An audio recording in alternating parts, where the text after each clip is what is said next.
नमस्कार सर, मेरा नाम शिखा मिश्रा है। हमारी जो युवा पीढ़ी है और जो आने वाली पीढ़ियां हैं, हमने श्री राम की और सनातन धर्म की एक अलग ही परिभाषा बनाई हुई है। आजकल वो जय श्री राम सुन के और मूवीज वगैरह देख के, तो आपसे मैं जानना चाहूंगी कि हमारे लिए कौन सा सही तरीका होगा जिससे हम प्रभु राम को जान पाए जो प्रभु श्री राम हैं।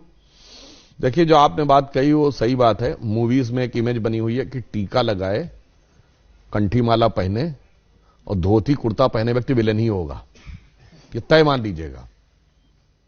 और इतना ही नहीं, धर्माचार्य तो धूर्त होगा।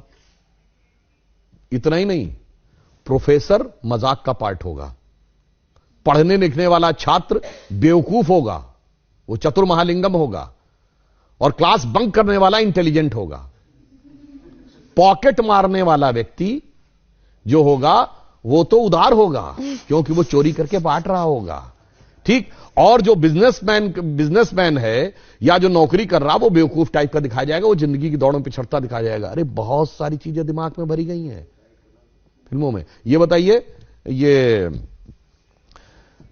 फौजी के डिसिप्लिन का मजाक उड़ेगा।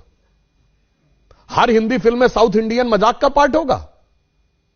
हम लोग के जन्म के आसपास के जमाने की फिल्म वो कौन सी थी, पड़ोसन, मास्टर पिल्लई, एक चतुरनार करके सिंगार, वो भी मजाक के पार्ट होंगे। और अभी इधर कौन सी फिल्म थी, इसमें खजाना खोजने के लिए जाते हैं, जिसमें वो कहता है कि गोवा तक पहुंचने के लिए कितना टाइम लगेगा। उसने कहा जब तक नाम बताऊंगा तो बता देगा, श्रीनिवास, वेंकटेश, फलाना, अय्यर, उसका ही मजाक। भाई ये क्या है, उत्तर दक्षिण में लड़ाना है।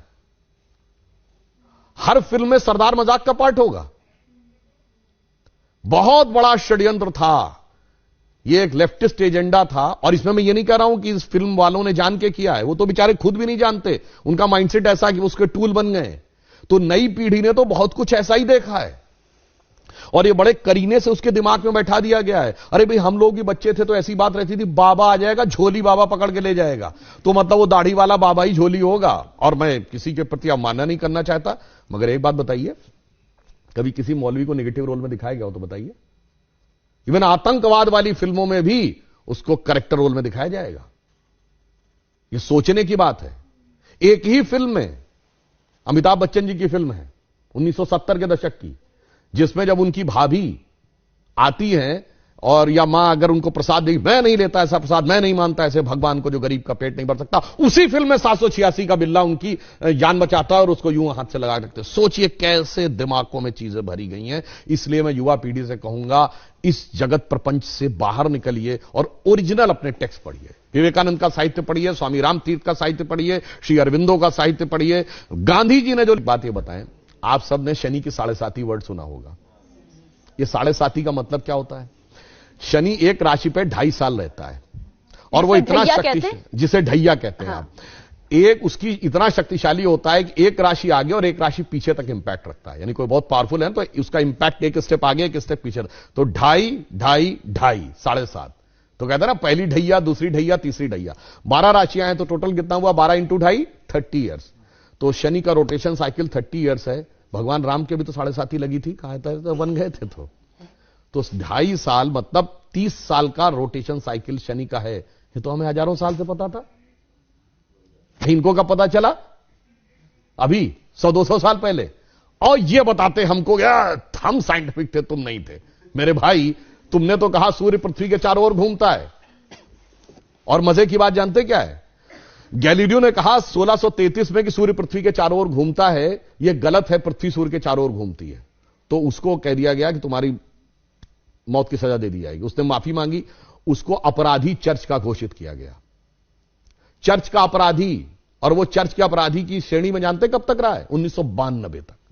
पोप जॉन पॉल II ने उसका नाम हटवाया। वरना जिस जमाने में स्पेस पे सैटेलाइट पहुंच गया, आदमी 69 में चांद पहुंच गया, और तब तक वो इस बात के लिए दोषी था। मगर कोई नहीं कहता उनसे कि आपके धर्म में कोई आपत्तिजनक बात लिखी हुई है, इसे हटाने की आवश्यकता है। मगर जहां सबसे साइंटिफिक बातें लिखी हैं, वहां पे लोग कहते हैं कि इसमें हटाने की आवश्यकता, उसको हटा। इस षड्यंत्र को समझना चाहिए।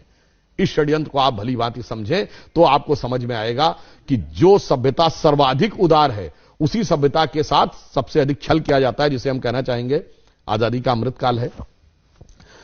तो हम कहते थे ना, हो गए हैं स्वप्न सब साकार, कैसे मान लें हम। टल गया सर से व्यथा का भार कैसे मान ले हम।